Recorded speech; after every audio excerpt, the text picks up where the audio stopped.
anywhere. And I have applied to hundreds, if not thousands of jobs in the past few months. I literally don't know what to do. Like, I'm genuinely so scared. Like, I really am terrified. Like, I don't know what is happening in the world right now.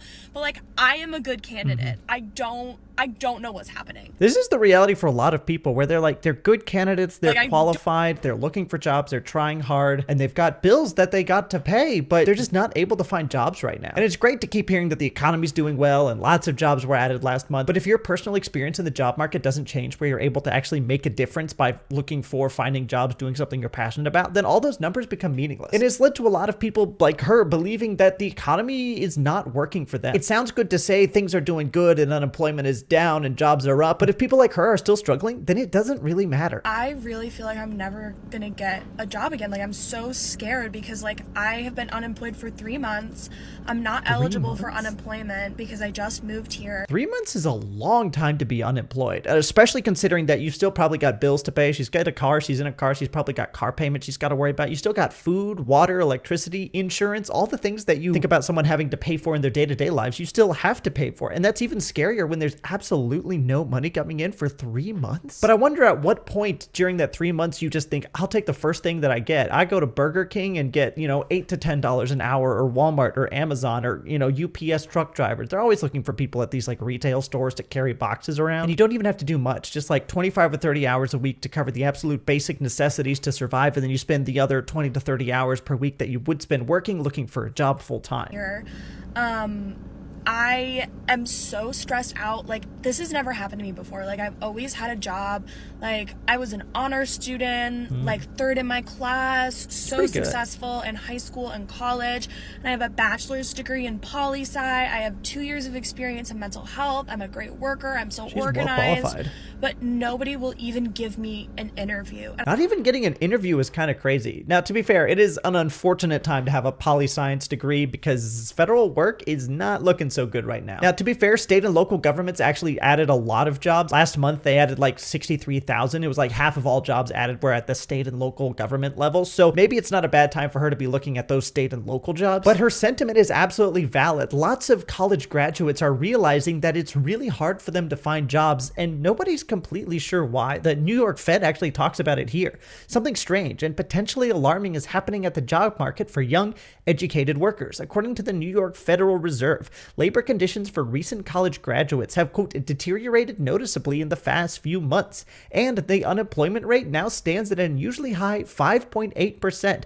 bearing in mind that the unemployment rate for the entire country is 4.1%. So to be 1.7% higher among the people that you think would be the most employable, college graduates, that's pretty crazy. Even newly minted MBAs from elite programs are struggling to find work. Meanwhile, law school applications are surging, an ominous echo of when young people used to graduate school to bunker down during the financial crisis. And you probably feel like this is true. You, in your day-to-day life, know that you have a college degree, work experience, you should be very hireable, you're willing to work hard, and yet you're completely unable to find anything that covers the bills. So when you feel that and then see that places like the New York Fed are backing that up, it's nice to have that validation that it's not just you. But also, this law school graduate applications are surging is pretty concerning because generally during recessions, or if there's fear of recession, people go back to school to try and make themselves more eligible for the job opportunities when they come out. It's basically a way to boost your hireability while also waiting for the economy to turn around. The word is overused, but the number of people going into higher education suddenly increasing is a recession indicator. And I was crying on the phone with my mom because I was like, what if I literally can't find a job? Like, I've been applying for months. Like, I literally can't find anything. Like, what am I gonna do? Like, am I just gonna live with my parents for the rest of my life? Because, like, I'm not kidding you. I literally cannot get an interview anywhere. The first thing I have to say is it's not that bad to live with your parents for a little while. This might be controversial, but I have this theory that it would be better for everyone if everyone moved back in with their parents for a year after they graduated from college. Now, hear me out. During that 1 year, you're just a total leech mooching off your parents. Free rent, free board, free food, free electricity, free water, just free everything. But then at the end of that year, you take all the money that you saved during that that time because you had free everything, and you use it to put a down payment on a house. It doesn't have to be a big one, but that way you get to skip by the renting entirely because rents are going up faster than your wages. And I know housing prices are skyrocketing too, but imagine how much money you could save up in 1 year of having almost no bills. But the other interesting thing she said is that she can't even get an interview anywhere. And I really wish she had told us what kind of job she's applying for, because I know that there's a rise of these so-called ghost jobs, which are basically just fake job listings that companies post for one reason or another. They're fake to make the company look good or something, but CNBC talks about it. Ghost jobs, what the rise in fake job listings says about the current job market. Legitimate companies are increasingly posting fake job listings, often referred to as ghost jobs. 4 in 10 companies, that's crazy, 40%, posted fake jobs listings in 2024, just in 2024, and 3 in 10 are currently advertising for a role that is not real, according to a May survey from Resume Builder. Ghost jobs are actually not scams. I would argue that's not exactly correct. They're from real companies, but they're openings that don't actually exist, which kind of sounds like a scam to me, says Geoffrey Scott, senior content manager and hiring manager at Resume Genius. This company is not actually hiring for that role at this time. They might be interested in hiring for that role in the future, or maybe they were hiring for it, but due to budget cuts, those roles were closed or put on hold. And honestly, that should be illegal. I can't lie to my employer or the government, so why should they both be able to lie to me with no consequences? What you're doing is you're putting something out there and then stealing hope from people who reasonably get hopeful. Because when you see a job that you're qualified for, you absolutely get a little hopeful. You start to imagine yourself in the job, doing the work, enjoying it, great coworkers, great benefits, good pay that gets to cover your bills and maybe get you a house. But then it turns out that it's all fake. That's just hope stealing. Imagine if you bought something on Facebook Marketplace or Craigslist or eBay or somewhere, and then you go to pick it up, and then the person who's selling it says, "Oh, this actually doesn't exist."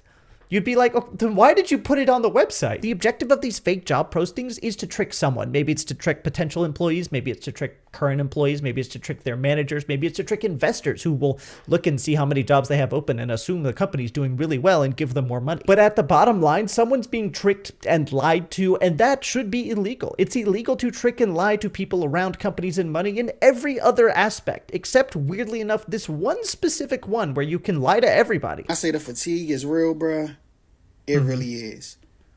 And I'm referring to these jobs. Job fatigue is absolutely awful. I remember looking for my first job out of college. I had to apply to 218 places. And I know that because I kept an Excel sheet keeping track of them. And out of that 218, I got 3 interviews. That's like just over a 1% application to interview rate. And thankfully, one of those 3 interviews turned into an offer, but man, it was brutal. And I remember getting up every day and just being a little bit sad that I was going to spend all day applying to dozens of jobs that I knew not a single one was ever going to get back to me on. Now, I'm going to skip ahead here a little bit, but all he says is that he applied to a job, interviewed for the job, and then basically got immediately rejected from it. Anyway, long story short, that interview resulted in a rejection from the job. So rejection sucks from jobs. I applied again because especially jobs that you really wanted, then you get a rejection. It just makes you sad. I said the position was open. So I applied, I set up the interview. I have a phone call with him about 15 minutes ago. Mm-hmm. And the lady, she remembered me from last time. It's the same lady I talked to last time. So at that point, she was just like, yeah, so what have you been doing since the last time you applied? Looking for a job. His face says everything right there. Like, oh, what have you been doing since the last time you applied for this job? Well, what else would I have been doing? I was looking for a job. It's a full-time job to look for a job, and I don't have any money. What else am I going to do? The bills don't stop just because the money stopped. You know, looking for a job kind of almost seems like when I was on dating apps. Like you're just firing off as many applications as you can, just swiping right over and over, hoping that maybe just one of them turns into something. Not only is the job market trash right now, AI is completely ruining the application process. You can literally apply for a job and be rejected within an hour. AI is the worst addition to the job market ever. And I understand that it's difficult for HR and people who are working in HR because every job is essentially open to every person thanks to the internet. And when you go to apply for a job and it's like 1,000 other candidates have already applied to this job, and then your self-esteem starts to take a hit because are you really more qualified than 1,000 other people? You could be more qualified than 99% of people that have applied to a job listing and still have hundreds of people ahead of you. There are simply far more people applying for jobs than there are jobs for those people. And the Times actually talks about this here. Competition for graduate level jobs has reached a record high. Competition for graduate level jobs reached a record high, with the average employer receiving 140 applications per role, according to the Institute of Student Employers, the ISE. More than 1 million applications were submitted for just under 17,000 graduate vacancies in 2023 to 2024, a 59% increase year over year, which makes for the highest demand-supply deficit since the ISE began tracking back in 1991. 1 million applications is insane. It's actually more than 1 million applications for just 17,000 graduate vacancies. So on the one hand, I kind of get it. How are you going to look through a million applications? You need to have a program or an algorithm or an AI that helps you. But that doesn't make it any easier for the people that are honestly trying to submit applications and look for work. And now it's gone to the other extreme where people are applying to jobs with AI, which I'm all for, because if you're going to reject me with AI, then it's also my right to use AI to apply to a bunch of stuff all at once. Really, it's just AI people rejecting and AI people applying. The humans are basically irrelevant at this point. And it also means that anyone who's not using AI to apply is just getting left behind. And that feeling of I'm trying as hard as I can and I simply can't do it contributes to this feeling of destitution that people have. They feel like they've been sold an American dream that is simply not coming to reality. Now, I want to be fair and realistic here and say that the job and unemployment numbers reports came out recently.